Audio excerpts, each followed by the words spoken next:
Let's all be silent for 5 seconds. This is what you call a hush. And what about this? Am I talking about a tennis racket or am I talking about too much noise around you? It could be any of these. Stay tuned in this lesson with me because in this lesson you are going to find out different ways to talk about silence and a lot of noise. My name is Michelle and here we go.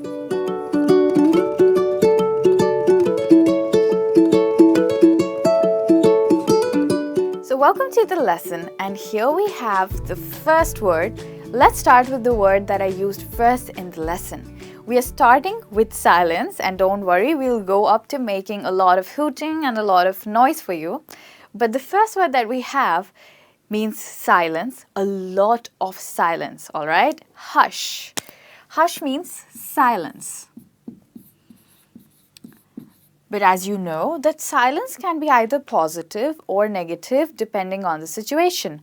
So you can use this word in a sentence when you, let's think of a situation where it's a marriage hall, all right, and there are a lot of people and the groom is waiting for the bride.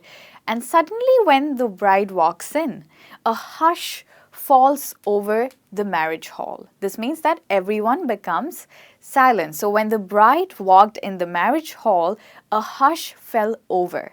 That's how you can use this. Hush fell over. Okay. So a hush fell over the over the marriage hall as the bride walked in. But we can also use this in a negative sense when there's suddenly just too much silence. When everyone is talking and then suddenly everyone becomes quiet. So when does that happen? So let's say that you're in your school and you're listening to your teacher talk. You're in the classroom and everyone is talking. And suddenly your teacher tells you, she announces that your exams are starting next week. And there's suddenly a deathly hush, which means no one is going to speak even a word because I was like, oh no. So you could also say, a deathly hush. So you could say that there was a deathly hush in the classroom after the announcement. Now let's look at the next word that we have with us. This is also related to silence. Something which is very faint is something that you cannot see clearly, all right? When you're talking about something which is faint in appearance, it means that it's not clearly visible. But something that is faint in terms of hearing is something that you cannot hear properly, all right? So something in a low voice. So a low voice is what you call a faint voice that cannot be heard properly. Now, if you want to use this in a sentence, you could say that there was a faint hiss coming from the TV. So you couldn't hear the voice from the TV clearly, but there was a faint hiss, so probably your TV is not working properly. So there was a faint voice coming from the TV. So your TV isn't working properly and you need to get it repaired. And otherwise, if you use the word low voice, that also means the same thing. It's not incorrect. The next one that we have with us is muffled. So muffled is when you are not able to hear something clearly. So you cannot understand the words, although you're hearing that someone is talking, but you're not able to understand the words.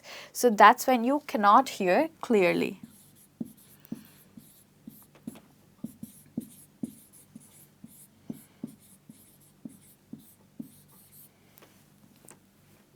So you could say that they muffled behind the door, but I couldn't hear them clearly, or they muffled behind the door, but I couldn't understand anything.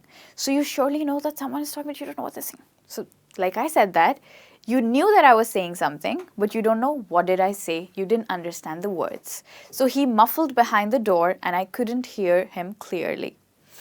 Now let's look at the next one that we have, and this is muted. It's a possibility that you might confuse muffled with muted, but they have different meanings. So mute, the word mute means when there is no sound, zero sound.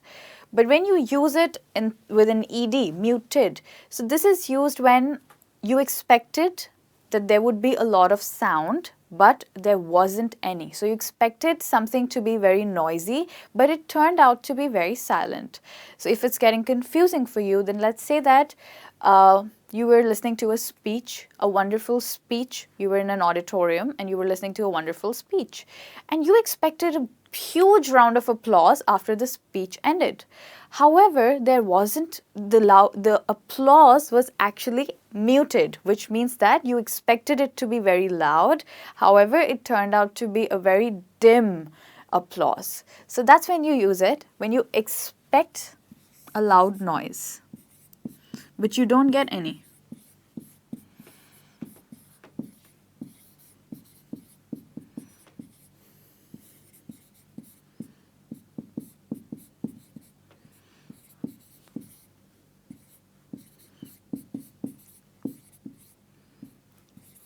Right.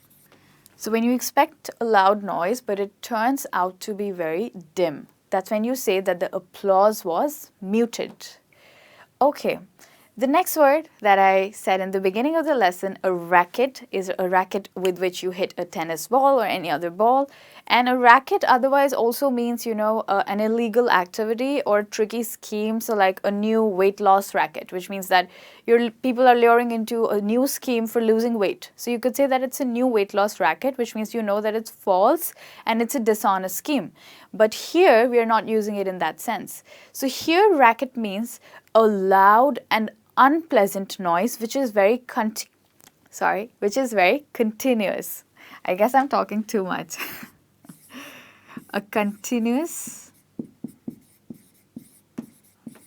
noise which is very unpleasant.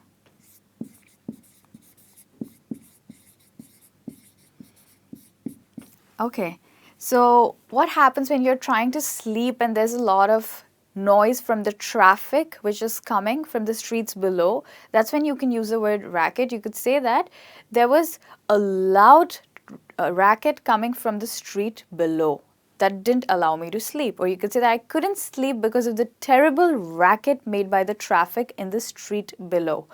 So this is used when there's a loud, continuous, unpleasant noise. And the next word that we have with us is a commotion. So this word, I heard it first from my own school teacher. She always used this word. Whenever we were making too much noise in the classroom, she'd tell us, what's all the commotion about? Or what's the commotion all about? So commotion has a similar meaning like racket. It means a continuous noise, but definitely you cannot use it for traffic. Commotion would be used when there are a lot of people who are talking continuously. So people talking continuously.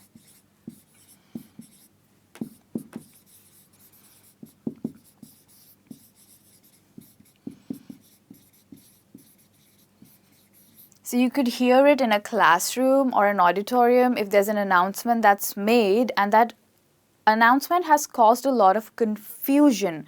That's when you can use the word commotion. So commotion actually means a lot of noise coming out because of confusion. So no one knows what to do. So if somebody instructed you after an event, okay, that now you leave the hall and you go to this room, and then another person comes and makes another announcement that you leave the hall and you go to another place, and everyone is confused, where are we supposed to go? So then there's a commotion because people are talking to each other, trying to find out where are they supposed to go or what are they supposed to do. That's when you have a lot of commotion in the room. The next one that we have is a hubbub. That's how we call this word. A hubbub. So a hubbub is a more positive word, and this also talks about a lot of noise, but this kind of noise you would not find in an auditorium. You would rather find it in a party where people are just generally talking a lot. So you could say that I couldn't hear anything that he was saying because of the general hubbub in the party. So you could expect a lot of people talking happily and excitedly in a party. So this is a lot of excited people talking.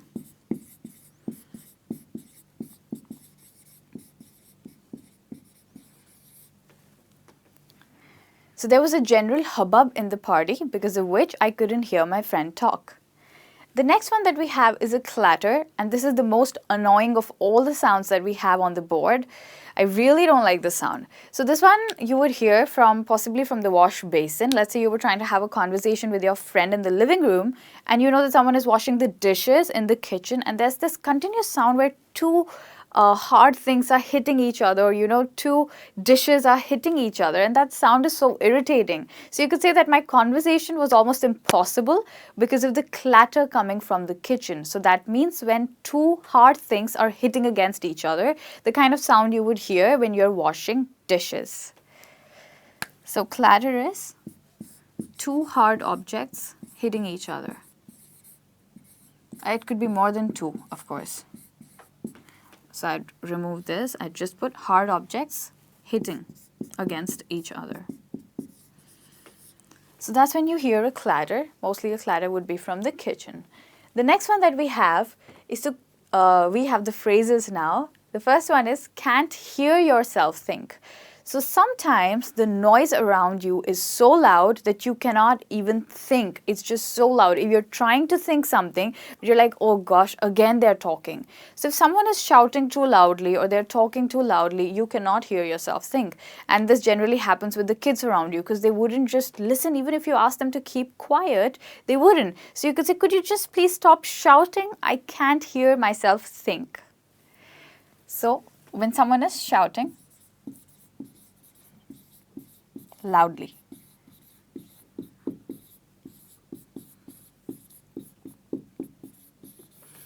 The next one we have is blaring out.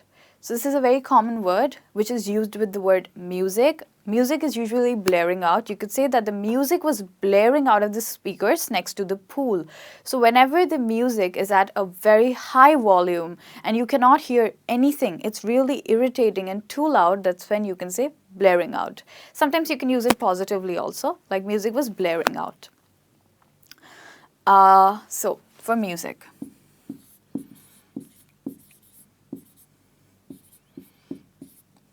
There's another alternative instead of blaring out that you can use, and that is full blast. Full blast. So whenever you use full blast, you will use a preposition with it, which is on full blast. So you could say that my granddad had the television on full blast. So the TV was on a very high volume when my granddad was listening to it or when my granddad was watching the TV. The last one that we have with us is the best one, and I think we are very acquainted with this phrase, especially with teachers telling us in the classrooms that I want pin drop silence. So what do we mean by pin drop silence?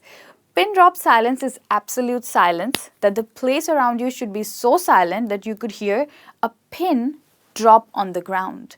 So if this marker falls on the ground and I hear it, this means that it's very, very silent around me. So if there's such a silence around you, you could say that there was a stunned silence. I could even hear a pin drop. Okay, this is a stunned silence. So in stunned silence.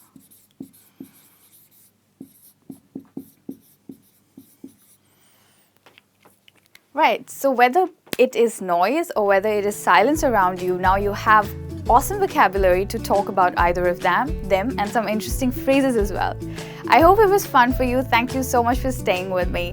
Bye-bye.